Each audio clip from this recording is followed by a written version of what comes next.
Hi, good to see you. What a great time here at the convention. What's your headline so far? My headline is, let's get this show on the road.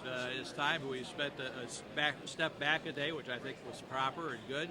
And now we need to whip up the enthusiasm and talk about the Republican agenda and get this country agenda. If the party lost anything, obviously, as the Speaker said, it was appropriate with the hurricane yesterday, but I mean, is it politically hurt to have a 3-day match rather than a 4-day? You know, I think with the juxtapositioning of Katrina's anniversary, 3 years, and Gustav, and the break kind of between Bush and McCain that showcases, and Bush then not being here at the convention, I think this was a wonderful gift at the end of the day, because this is going to be a different administration, John McCain. And the Democrats' whole shtick is, okay, this is just a third Bush presidency. That's everything. That's their whole campaign this fall. Well, this shows no, it's not. Should we, and I've heard some people suggest it's a good thing politically to not have the president be here, which pisses me. I mean, the president, I know you're not saying it, Senator, but the media loves that story.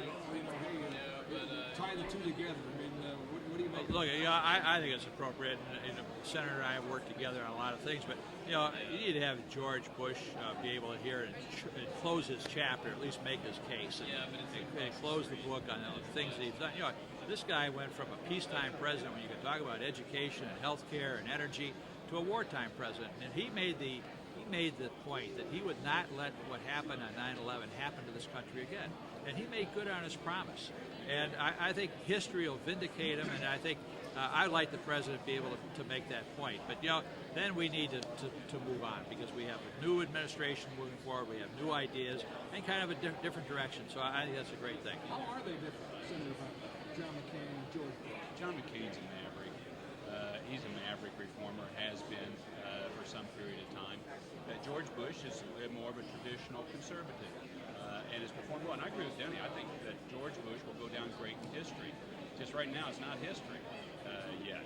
And I think his dealing with the war will go down very solidly. And John McCain has been great with him on that as well. But I think what you're going to see John McCain push is very much a reform agenda in Washington. It's going to be the change that Barack Obama talks about that doesn't deliver. John McCain's a guy that delivers. And Sarah Palin just backs up this reform agenda. Here's a reform maverick that's done the same thing at the state level. We'll back him up in Washington. I want to talk about this reform thing a little bit, because the credentials on reform are solid for Sarah Palin. Yet, as you say, Barack Obama talks a lot about being a change kind of guy and a reformer. There's quite a political machine in your state of Illinois, Speaker Hastert. And has Barack Obama ever lifted a finger to take on that political machine? Well, he's never taken it on. Matter of fact, he's benefited from it, so he has that machine at his beck and call. Interesting thing, though, the political machine is in Chicago. The Speaker of the House is the party chairman. He controls everything. So it's all precinct, old politics of Chicago politics.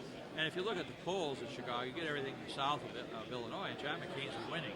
And I think we have a great opportunity to make some inroads, even in the legislature votes out there in races. And, we got better candidates. And I think that's when it really comes to what are the quality of the candidates, what are the ideas that people are running on. Because, our friends on the other side of the aisle, first of all, they're trying to define Sarah Palin, but what are they standing for? They talk about they're going to do all these great things. They're talking about bigger government. You talk about, and they really believe that big government is good for people. It does great things for people. Well, big government means more taxes, and you have more people making decisions on, where your kids are going to go to school, what type of energy you're going to use, what kind of car you're going to drive, what kind of health care you're going to have. They want somebody to make those decisions for you. And, that's what the American people have to decide, whether you want to make your own decisions for yourself, you want to spend your own money, or you want a bureaucrat to spend that money, pay higher taxes to support bigger government.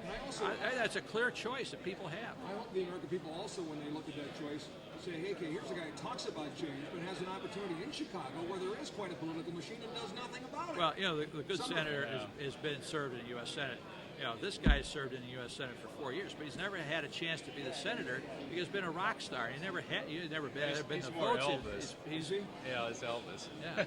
Elvis, meaning it's a show? Well, I mean, look, that's what the media's made this guy. He's Elvis. You're running against Elvis in Europe. And that's what I'm too much of a policy guy, but at the end of the day, it's what you're trying to put forward as policy issues. He puts forward a hard left agenda. He doesn't put forward a reformist agenda. He doesn't do it in the state legislature. He doesn't do it in the United States Senate. He's been mostly running for president since being in the United States Senate. He did an interview on CNN yesterday, and he was asked about the experience question between him and Palin. And he first dissed, he called it Wasilla, Alaska, saying, only has 50 city employees and a small budget. I'm running this big campaign. And he goes on to say, in the middle of a hurricane, I actually have implemented things that helped this hurricane situation down there because the changes we've made since Katrina because of me and what I've done in the U.S. Senate are a lot better off. What are they doing in the U.S. Senate? I don't know what those are. I think he was MOA, missing in action. But anyway, when we're making those policies, look at. I mean, the Democrats will try to define Sarah Palin before she can define herself. One of the TV shows this morning, somebody had Carville had a picture of the city hall. It's not the city. He didn't show the picture of the state capitol in Juneau. That's where she's had the experience. Isn't this dangerous, guys, to sit here and start dissing small town? Well, America? absolutely. But not only that, but she's not only been a small town mayor.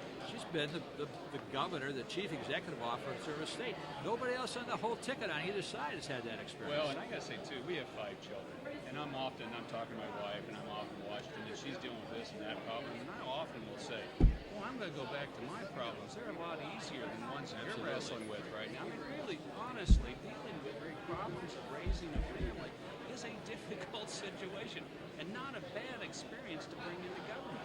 Well, and she represents a family that I think the American people can communicate with or empathize with. This is a family that doesn't have a lot of tinsel on it. The 18-year-old son went into the Army to serve his country. None of those kids are Ivy League school kids. They're just out there everyday union worker. Yeah, and the dad holds down 2 jobs to make the family. I mean, people identify with that. Now, of course, have the additional challenge of their daughter Bristol pregnant and marrying the 18-year-old son. And the beautiful thing is that they handle it like in the little town I grew up in, Parker, Kansas. Okay, these things happen. Shouldn't have. We wished it had. You don't kill the kid.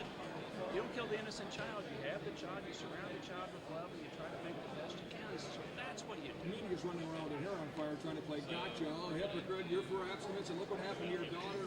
What do you make of the storyline that's come out of this? Well, I mean, yeah, I'm for abstinence, but things still happen. Life happens, and so what you do then is you deal with the situation, but you don't kill the child. But every American family, some way, somewhere, some nuance, can identify with these types of things. And if they go through these struggles, they have to work through their problems.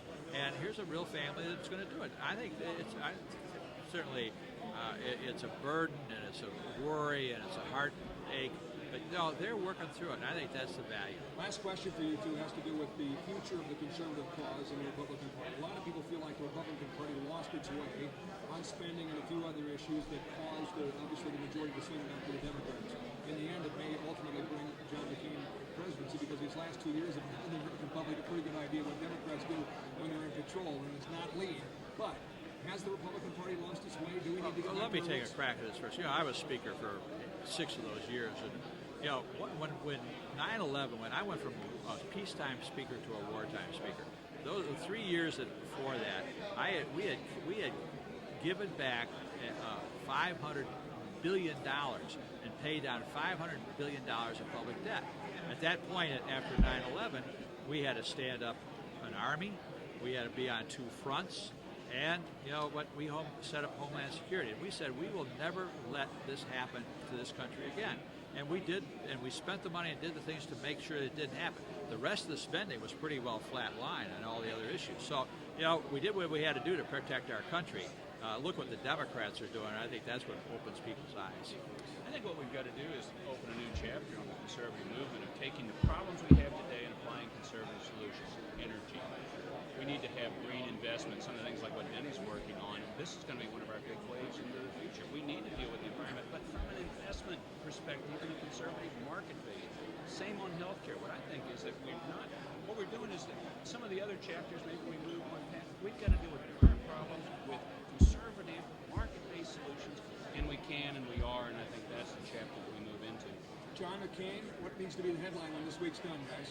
Hey, John McCain can demonstrate that he can lead this country, that he has the solutions to solve our problems on on energy, on the economy, and he's looking through and forward thinking and will deliver, and I think he can. I think the message is that Barack Obama talks about, yes, we can. John McCain says, yes, we will. This is a guy that delivers. Obama's great at talking. I haven't seen him deliver much. John McCain is a guy that delivers. Thanks, guys. Good to see you. Thank you.